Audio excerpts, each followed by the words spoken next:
The NFL draft is quickly approaching, and in the free agency period leading up to this coming draft, we pretty much saw the Kansas City Chiefs walk one by one right down their list of needs and sign someone. Maybe not a great big name. The Kansas City Chiefs were a little bit strapped for cash, at least to begin things, but one position after another, marching in line. The Chiefs addressed need after need, but that is not true, at least according to one article. And guys, they've got a point. But the point they have, I think, is, well, pointed. In an article titled "Chiefs Showcase a Lack of Urgency in the Face of Major Defensive Line Needs," subtitled "The Chiefs have shored up some needs in the early stages of free agency. Defensive line remains an area of weakness. While they added Jerry Tillery on Friday, they may be waiting for a specific time to find more impact pieces." From Arrowhead Addict by Braden Holisek. Braden, your last name sounds like something out of Star Wars. In the article, we get the following. The defensive line room has to be replenished this offseason. In total, the Chiefs have just 8 names on the active roster set to return next season on the defensive line. That includes Chris Jones, George Karlaftis, Mike Dana, and Felix Anudike-Uzomah. Others, such as Malik Herring, Fabian Levette, Siaki Ika, and B.J. Thompson, are simply unproven pieces. KC did add Jerry Tillery, a former first-round pick, on Friday. I think I would be very surprised if B.J. Thompson plays football again. I know that is not the nicest thing to talk about. That is a very scary situation with his health coming out of nowhere. I would be very surprised if he plays again. Malik Herring, I think, is signed as a just in case. He's proven the ability to stick on an NFL roster. But that is basically all he has proven during his time in the NFL. Fabian Levette is a former UDFA that I think has a future in the NFL. I think that this is an NFL guy. Is it a high-end NFL guy? No. I think probably his ceiling is somewhere around Derek Nottie, but that's not terrible. And Siaki Ika is a flyer taken at this point in his career. Will he pan out? Well, he has to change something that he's doing in order to be an actual NFL player. The article continues, why ignore less expensive options at defensive tackle? The Chiefs were never expected to shop in the price range for a Milton Williams, a Josh Sweat, or even a Jonathan Allen in free agency. Even Tershawn Wharton got a sizable pay increase by leaving Kansas City to join the Carolina Panthers. Most expected him to get paid handsomely, but maybe not that much compared to his 2024 salary. This is a great point by Braden. And I think this is why we will ultimately see the Kansas City Chiefs pursue what it is that I think is the logical conclusion of this question. Why did the Kansas City Chiefs ignore the defensive line? Why don't the Kansas City Chiefs sign free agent cornerbacks? Why don't the Kansas City Chiefs sign free agent wide receivers? Bring in big-name wide receivers? Because you're overpaying at the position. Look at what the Bengals just did with their big-name wide receivers. They are going to be hamstrung for a half a decade at this point. So there is another strategy to be deployed here. And we get this. Are the Chiefs focused on the draft? Well, I think that's a very good point. If you have been following this year's NFL draft class, it is no secret that the defensive line is viewed as deeper than the offensive options. They did sign a left tackle. The defensive line groups have been praised continuously during the draft process. Are the Chiefs simply just focused on that? Are the Chiefs simply just focused on that depth in the draft to address the defensive line? If so, can they bank on 2 to 3 names possibly boosting the unit right away? We're going to look at the numbers, guys, and you will be quite pleasantly surprised. Now, well, I'll get to this later. The Chiefs are not picking in the top half of the draft. Kansas City is used to waiting on the draft board to fall to them. While that leads to missing out on clear-cut options, it also allows for some raw talent to usually slide near their range. The same could happen this year among defensive line prospects. If a quarterback or two gets bumped up and is taken early, and they will, that allows for some defenders to drop. Teams may also look to wait on taking someone from a deep position group if they believe the value will be there later. And this, as a hive mind of people waiting on defensive line talent, one team, two teams, three teams make that decision. I'll pick a wide receiver because I think the defensive line talent will be there later. That's all it takes for a massive amount of talent to fall in the draft. The Chiefs are playing it precipitously at defensive line right now. However, their patience could be the difference between a young foundational piece for the long term and a failed use of spending for the short term. Here's what I will say. So, the only thing that is going to stop the Kansas City Chiefs, if they decide to take defensive line talent in this draft, from improving their defensive line, is if they just miss. I think at this point, Felix Anudike-Uzomah was a miss in the first round. Would he have been a better second-round pick? I don't know. It's hard to say. What would you have had ahead of him? How would you have been able to let him develop, etc.? But I think that he was a miss. The Chiefs have had plenty of misses at defensive tackle. One thing that would not be great for me is if the Chiefs do take 2 or 3 defensive linemen with their top 4 picks. Why? Well, because I make videos, and no one wants to watch those videos. Now, if the Chiefs come out swinging and they pick a running back, 2 wide receivers, and, I don't know, an offensive tackle, that would probably get me some views. But I do think that over the long run, the defensive line is what the Chiefs are going to go with, and I think that it will prove the right move. Here's the thing. The Chiefs have 4 picks in the top 95 picks of the draft. So 4 top 100 picks, basically. That's one of the numbers that keeps coming up when you follow the draft, is like top 100. And 4 picks in the top 95 is a good haul. Okay, great. What are we looking at? Well, in the top 95 ranked players by PFF, and no, I don't think they're perfect, but it gives us a place to talk from.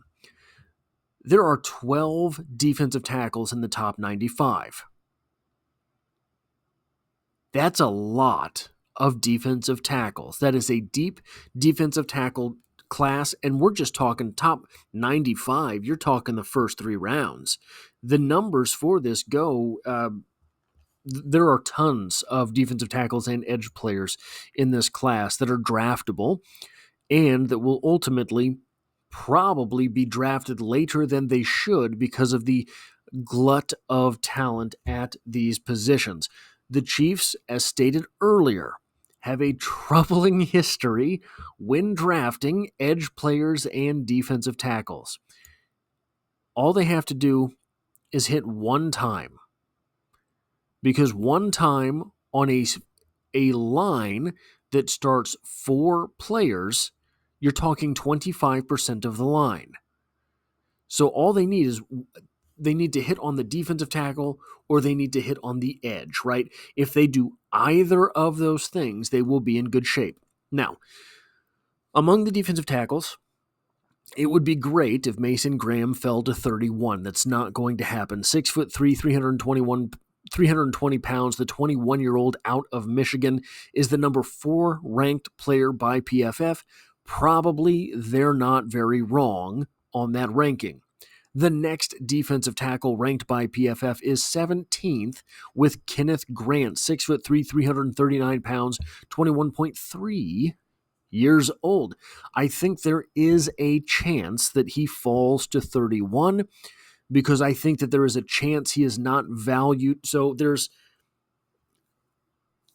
also a little bit of sometimes if a defensive lineman is playing next to a great defensive lineman, look at Julius Peppers in college, and one of the guys next to him on the defensive line ended up being a first rounder that was not particularly all that great. So I think some of that will weigh in. Don't look that up. Don't hold that against me. But I think that some of that will weigh into how people feel about Kenneth Grant. There will also be the size of, or the factor of, this is a nose tackle.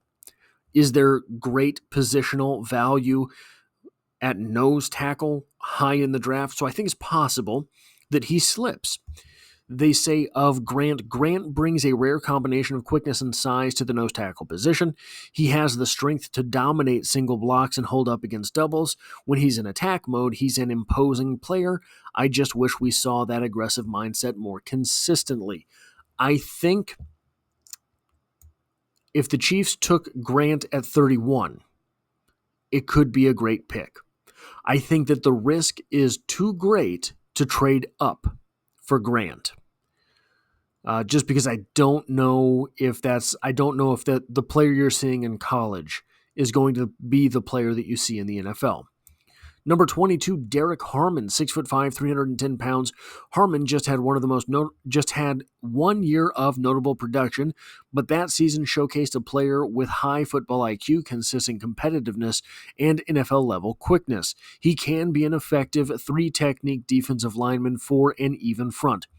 Derek Harmon, in my opinion, right now is a starting defensive tackle. I don't think he's anything special.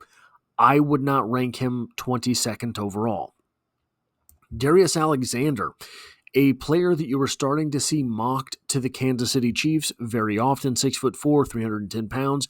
Alexander was lightly recruited and was a late bloomer in college football, will be 25 in his rookie season, but his measurables and strength are NFL caliber. He is a contributing NFL defensive lineman at worst due to his strength profile with starting caliber impact potential in odd and even fronts.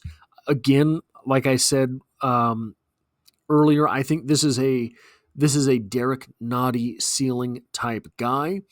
I think that weighs against him. I think that also the fact that he is 25 weighs against him with the Kansas City Chiefs in the first round. They really value age and how fast someone is getting on the field and getting out to the NFL. Walter Nolan ranked 25th, 6'3", 305 pounds. Nolan isn't the most polished interior defender, but he might be among the most physically gifted. If he continues to grow in his pre-snap plan and hand usage, he can be an impactful, versatile defensive tackle with a high floor due to his strength in run defense. I think that this would not be the worst pick in the world, Walter Nolan in the first. TJ Sanders, 6'4", 290.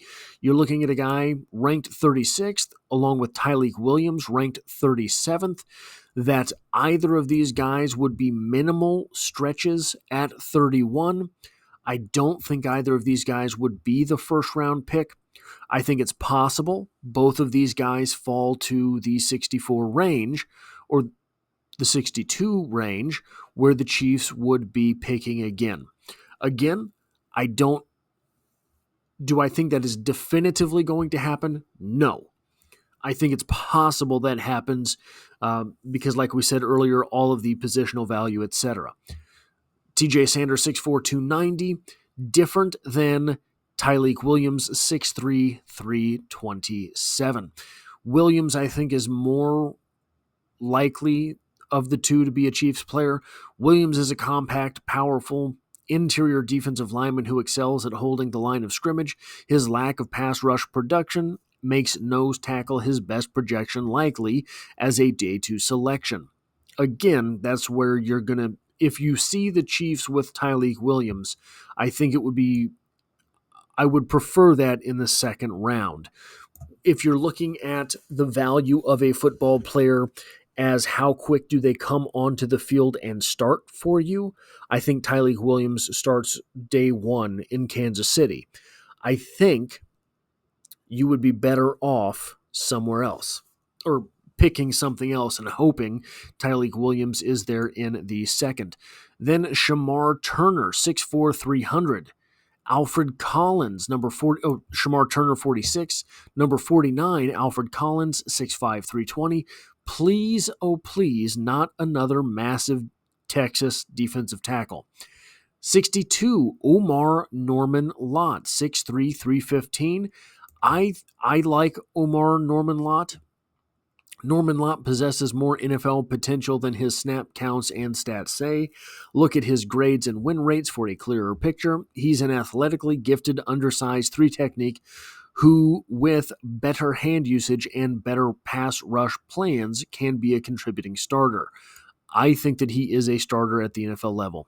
77, Joshua Farmer, 6'3", 318. Number 80, Jordan Phillips, 6'3", 320. So these are all guys that are in that top 95 range. 12 defensive tackles in that top 95 range.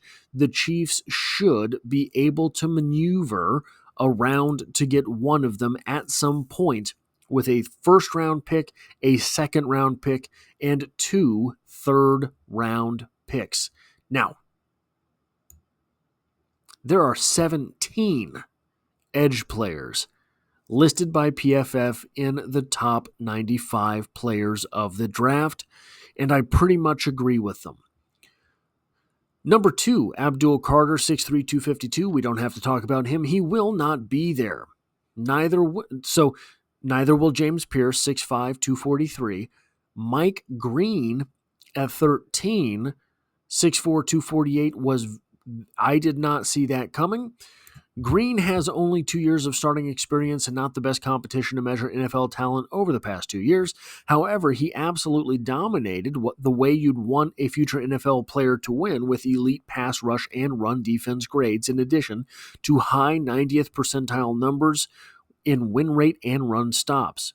He has top 50 all-around ability and projects as a starting caliber outside linebacker in a 3-4 front.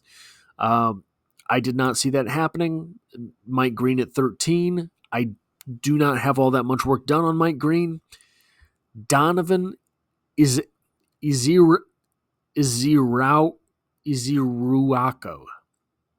Donovan, 6'2", 247, unlikely to be drafted by the Kansas City Chiefs, especially in the first round with his height and probably reach and weight numbers.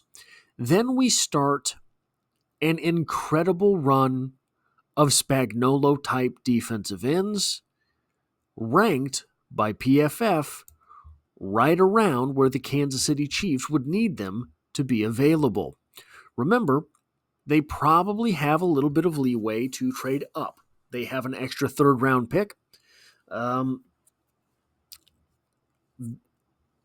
I don't know how much of next year's draft they would be willing to trade away, but probably they can have a little bit of leverage to move up. 24, Mykel Williams. If he's there at 24, I think this is a possibility. 6'5", 265 pounds. Williams is a long, strong, versatile edge prospect, down to get his friction on, whose motor is always running hot. His pass rush profile and consistency win percentage are lower than ideal for a projected top 20 pick, but his floor as an elite run defender is so high and his build is so alluring that he's worth taking a chance on in that range for a team running odd or even fronts. This would be a home run for the Chiefs. I think the next 2 would be absolute home runs as well. Okay, we'll just go through it one by one. Shamar Turner, well, we'll take these 2 as a couple. Shamar Turner and Nick Scorton, both from Texas A&M, or Shamar Stewart. Stewart ranked 26th, Scorton ranked 32nd. Shamar Stewart, 6'6", 290. Stewart is a scheme-versatile, high-potential athlete who is still working on winning his reps with technique and discipline as much as his athletic ability. This is going to be a project, Shamar Stewart. If you can communicate what you need and you can get him to listen, this is a home run. His lack of production throughout his college career speaks to the lack of refinement in his game, but he is built like a future NFL player and should be a day 2 pick because of it. They have him listed here as a day 2 pick, but the 26th overall player. Nick Scorton, 6'4", 285. Scorton brings an alluring combination of overall size and pass rush moves to the edge spot, which gives him ideal versatility for 3-4 or 4-3 fronts. However, he does have some length and flexibility limitations. In his current state, he feels like a player who can disrupt and amass pressure but won't be a high sack count rusher. This is not a bad thing for the Kansas City Chiefs. Why? Well, if you have this guy creating pressures, what are you going to do with him? He's going to push people up in the pocket to Chris Jones or flood them out of the pocket towards George Karlaftis. Pressures for these defensive linemen is not the worst thing that could be true about them. Then we have Landon Jackson, the freak from the combine. 6'7", 280. Jackson is a fundamentally sound player with alluring length and surprising cornering ability for a player of his size. His overall pass rush win percentage has been low throughout his career, which presents him as a high-floor, versatile defensive end who could be a solid starter for odd or even fronts. He's rated 41st. If he were there in the second for the Chiefs at 62, I would love that pick. Very toolsy type of player. Princely Umanmielen, 6'4", 255. Another guy that I think would absolutely be incredible in this defense. Umanmielen feels like a specialized finesse pass rushing outside linebacker in a 3-4 defense. If you want him to become more versatile than that, you might be disappointed in the lack of consistency. However, if you put him in that role correctly, he can be a backfield difference maker for you on some of the most pivotal plays of the game. He reminds me of, I'm blanking on his name real quick. What's his name? Malik Herring. He reminds me of Malik Herring plus. I think that he is a better version of Malik Herring. Malik Herring never really translated his college success to the NFL. That is a worry with Umanmielen. LSU's Braden Swinson at 50, 6'4", 250. I don't think that is a Kansas City Chiefs type guy.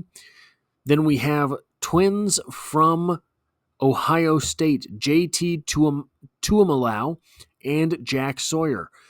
Both 6'5", 260-something. Tuimoloau presents a good floor for an edge rusher in a 4-3 defensive front. His pass rush win percentage has been average over the last 2 years. Sawyer is a high floor all-around 4-3 defensive end with starting caliber projections. The question is whether you believe he is there for him as a pass rusher. These guys, these would be home runs at 61. Jared Ivey from Ole Miss, 6'6", 285. Ivey is a physically gifted player with devastating power in his hands at the point of attack. Would be a great pickup for the Chiefs. Kyle Kennard, 6'5", 254. Josiah Stewart, 6'1", 245. 66th overall, 69th overall, 72nd overall. Jordan Burke, 6'6", 295. Birch is a high-potential player with athletic and physical gifts you can't teach. After finding his sweet spot of size and body composition, he can play in both odd and even fronts, but projects best as a 4-3 defensive end. If he continues to master more pass rush moves and hand usage, he could be a starter and contributing player. And then finally, Elijah Roberts, 6'4", 295. Roberts is a strong, well-built defensive lineman who has a lot of experience at different alignments. Again, these are all edge players. So did the